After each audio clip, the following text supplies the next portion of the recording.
ध्यान बिसरे नहीं जाए। 21 रुपया पवित्र कमाई आज बहिना पर भेज दैया।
रुपया पवित्र कमाई आज बहिना पर भेज दैया।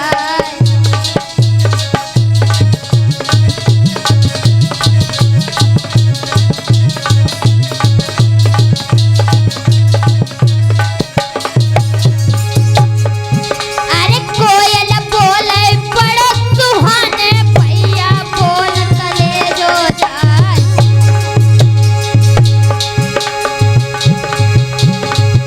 अरे पार्वती अंगना में डोले बोले नाथ भरे भंडार।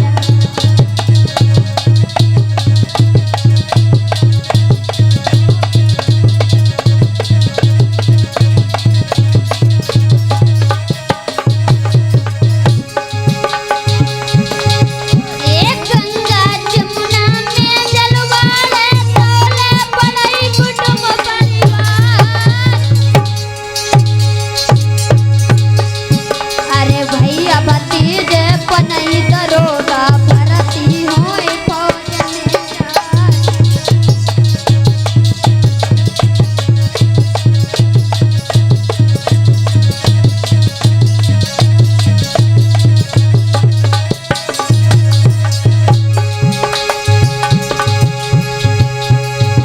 ए नामी हमारा दुनिया में करियो भैया बड़हु दिन आयो रात।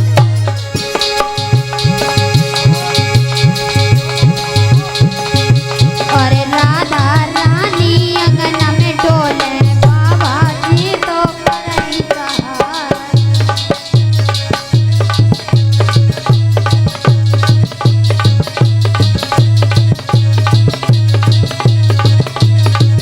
क्या बात है।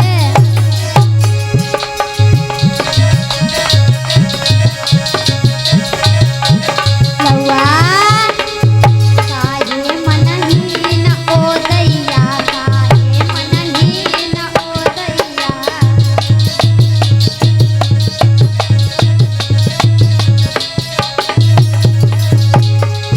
तुमले चले संग ओ दैया, काहे मनहीन ओ दैया।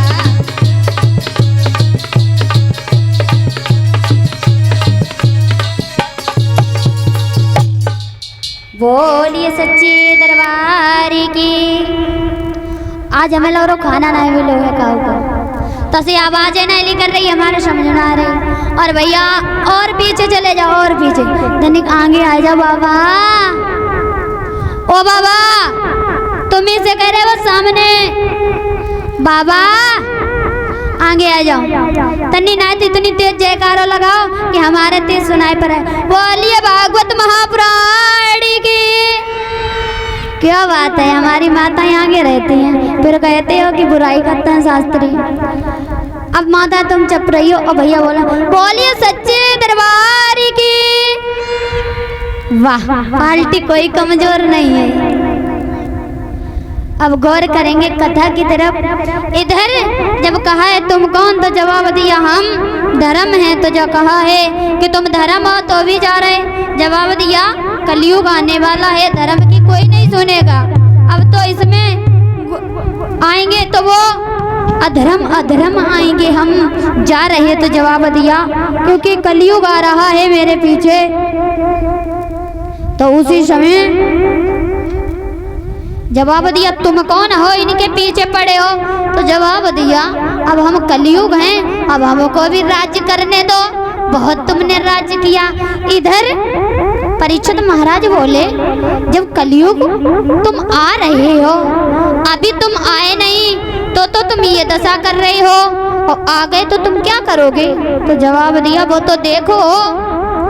तो जवाब दिया ऐसे अधर्म होने से तो बढ़िया है हम तुम्हें मार देंगे, ना तुम आओगे ना तुम अधर्म मचाओगे। तो जवाब दिया अभी मार दो फौरन, पर ब्रह्मा जी के दिए हुए वरदान है वो झूठे पड़ जाएंगे। तो जवाब दिया परीक्षित महाराज मन में विचार करते कि ब्रह्मा जी ने द्वापुर, त्रेता, सतयुग और कलयुग की भी बारी है, और कलयुग आएगा। तो इधर जवाब दिया कलयुग तुम हमारी बात मानो। तो जवाब दिया क्या माने।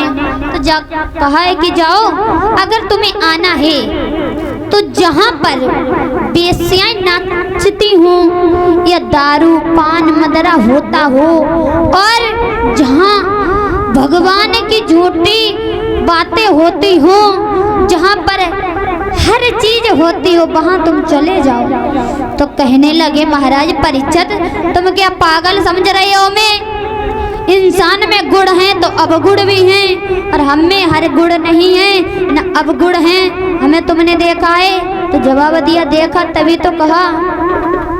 तो कहने लगे कि हम नहीं जाने वाले कहीं, तुमने ऐसी ऐसी जगह बता दी जहाँ हमें जाना भी नहीं।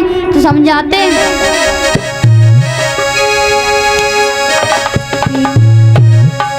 कलयुग तेरा वासी हो, कलयुग तेरा वासी हो, जहाँ शराब मदिरा पान हो।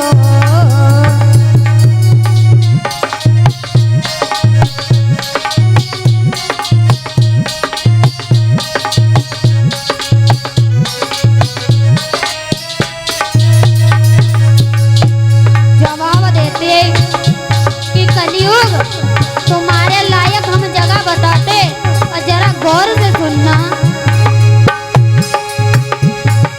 कलयुग तेरा बाकी रहे, कलयुग तेरा बाकी रहे, जा दारू मदरा पानी रहे, जा दारू मदरा पान रहे।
करें, बेचाए जा पर नेत्र करें, वहाँ कलयुग तेरा पास जो।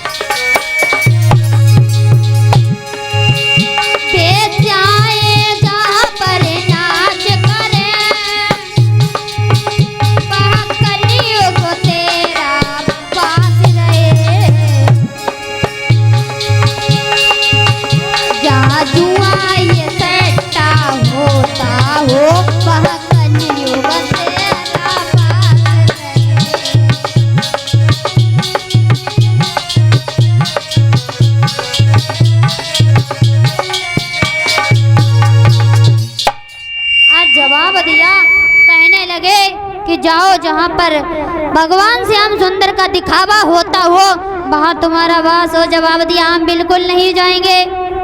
तो जवाब दिया जाओगे कैसे नहीं?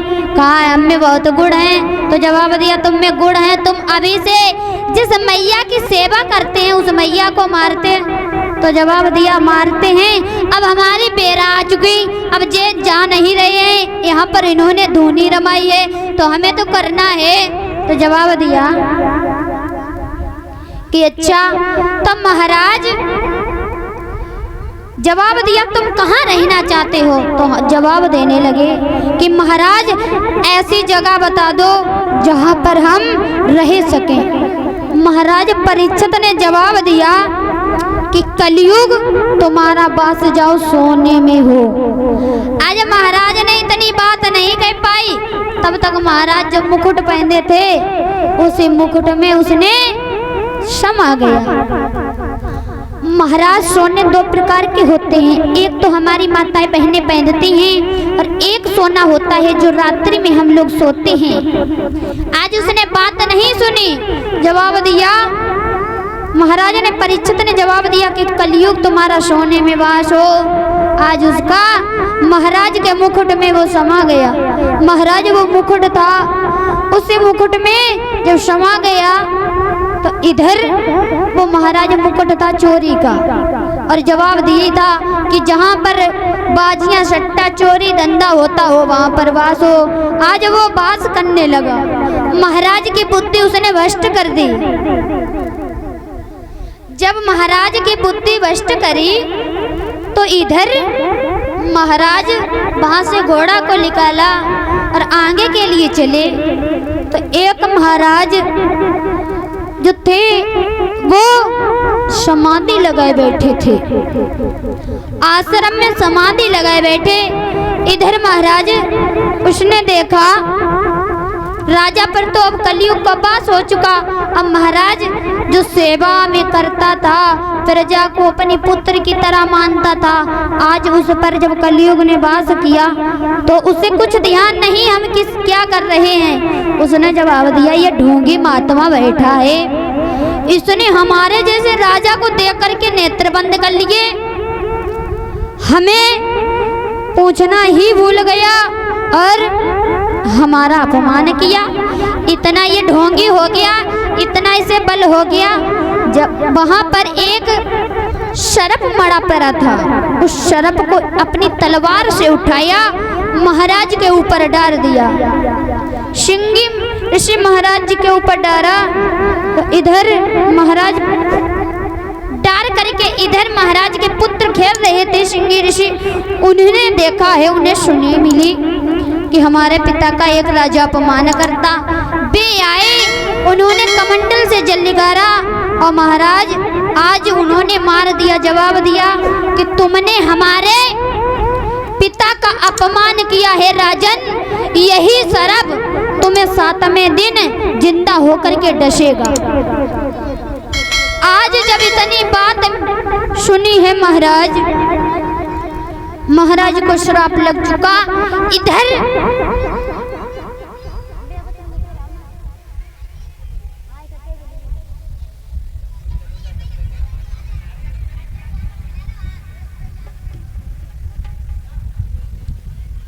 इधर जब कहा है तो महाराज को श्राप लग गया।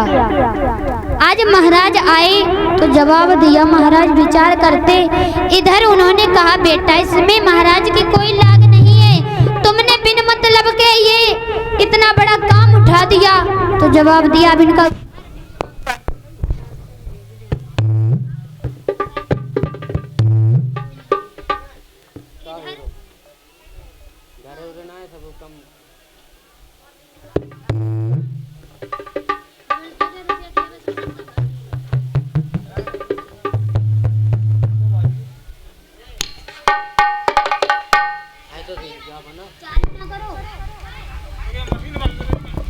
हेलो हेलो हेलो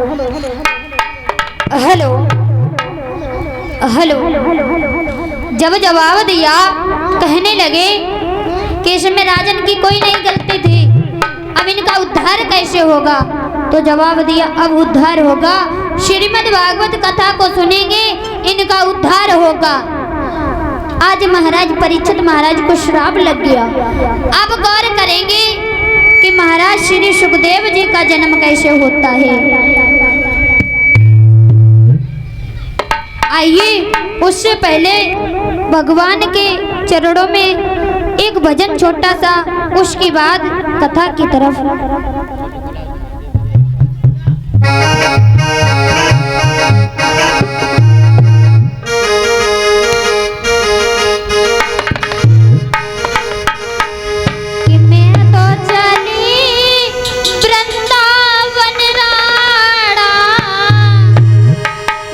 समझाती है कि राणा तुझे घमंड है अपनी इस गंदौलत पर, तो सुन ले।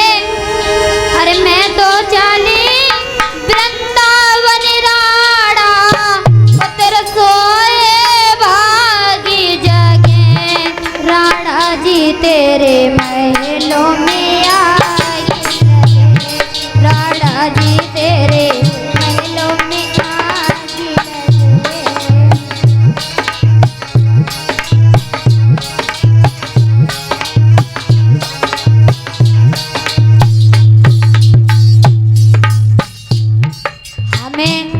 बार बार कहना पड़ता है, हमने आपके गांव का नाम बहुत सुना था। प्रमोद भैया कहते थे कि हमारे गांव में आओगी कथा करने के लिए, कहना नहीं पड़ेगा किसी से ताली बजाने का। और वही हमें लग रहा है, अगर भजन नहीं बोलोगे तो हकले जाओगे, और जब हकले जाओगे तो कंपटीशन कटेगा इधर उधर, बोलोगे कुछ निकलेगा कुछ। इसलिए अगर हकले होने हैं तो ना बोला, हम कहेंगे नहीं। अगर नहीं होना है तो बोल ले, ऊपर ऊपर हाथ करो। अगर भगवान के दरबार में आए तो ऊपर ऊपर हाथ करो। भैया कल ले हो, कल लगन में आए हो, करो बाबा चश्मा वाले बाबा, करो। भगवान ने दिए हैं तो कर ले, और ना दिए हो तो ना। हमारी मम्मी पापा का नाम नहीं है जो हम बुलवा रहे हो, तुम नहीं बोल रहे। क्यों बाबा, सही बात है। अगर भजन बोलोगे तो देखो, अगर ये हमारे हाथ में ये लकीरें होती हैं, ये गलत हो जाए